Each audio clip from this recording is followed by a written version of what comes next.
So this is a quick primer on what to send me if we're getting ready for a video consultation. Whatever room we're talking about, please draw it out. It does not have to be fancy. It doesn't have to be perfectly to scale, but it should kind of represent the right shape of room. Identify where things are located. What I mean by things are doors. They usually are indicated like this. That means it's opening this way. And windows. Those can be just a rectangle drawn on the wall like this. Once you've got the placement of things that are in the room, and we're not worrying about furniture yet, then I need some very specific dimensions. I need the overall length of any walls, because that's one of the ways we make sure that the math is adding up.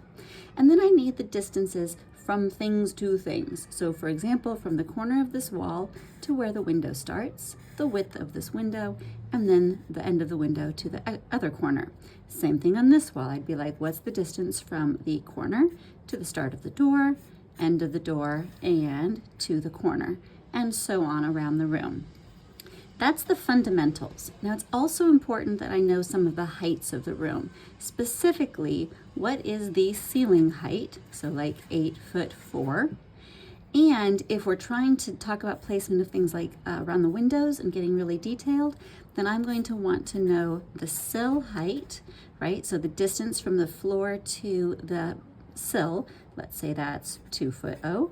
And I will also want to know the window height. So let's say that's 4'0".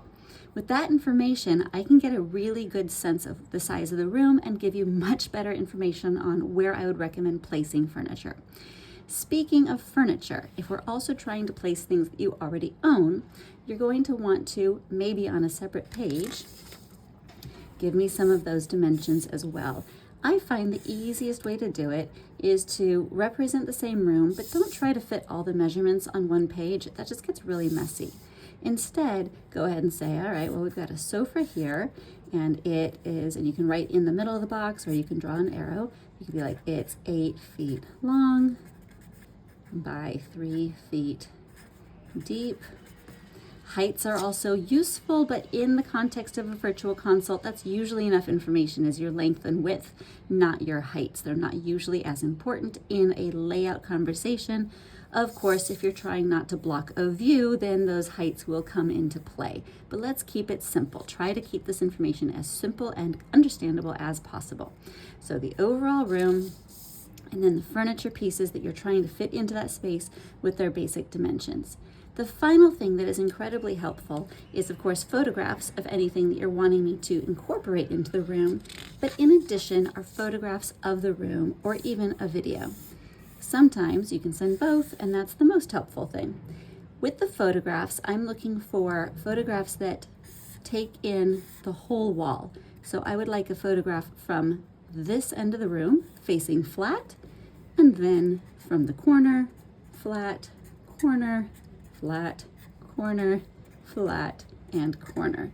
If you do that, it's going to give me a really good overall sense of the room, and of course a very quick video also works. Generally speaking, you don't need to explain anything in that video. Just start in one corner or one wall and then work your way around the whole thing so that I can see it. Last detail would be anything that might be in the way. So for example, let's say that there was a floor register in this space and you didn't want to block it. Well, you might want to indicate that with a rectangle. Go ahead and draw an arrow to it and say floor register, right? And then you've got to make it clear what you're measuring. So maybe you're measuring from this wall to the center of that floor register. Try to not put that measurement in the same place as you're going to tell me the measurements coming across this wall. We can fit all of those dimensions on one piece of paper, but as you can see, it can start getting crowded very quickly. One of my designers liked using different colored pens. That's a great way to indicate different layers of dimensions on a drawing like this. So quick recap, most important is make sure you're giving me the overall space, those overall dimensions, and then a clear indication of where the things are in the room that we're going to be needing to work around. And then for any pieces of furniture you want me to incorporate, length and width dimensions, and ideally a photograph of those, and then photographs of the room so that I can get a sense of it. Also remember that we want to look up and down. So if there's anything on the floor, if there's anything on the ceiling, or if there are, for example, thermostats on this wall or outlets on this wall, and you know that you're trying to do a big gallery wall over here, I won't be able to give you my very best advice without specific information. Now, obviously, to get that detailed usually takes longer than 1 hour, so we might be talking about several different sessions if we're getting into all these details. But if you provide this up front, we'll be set to go no matter where our design consultations take us. Hope that's helpful.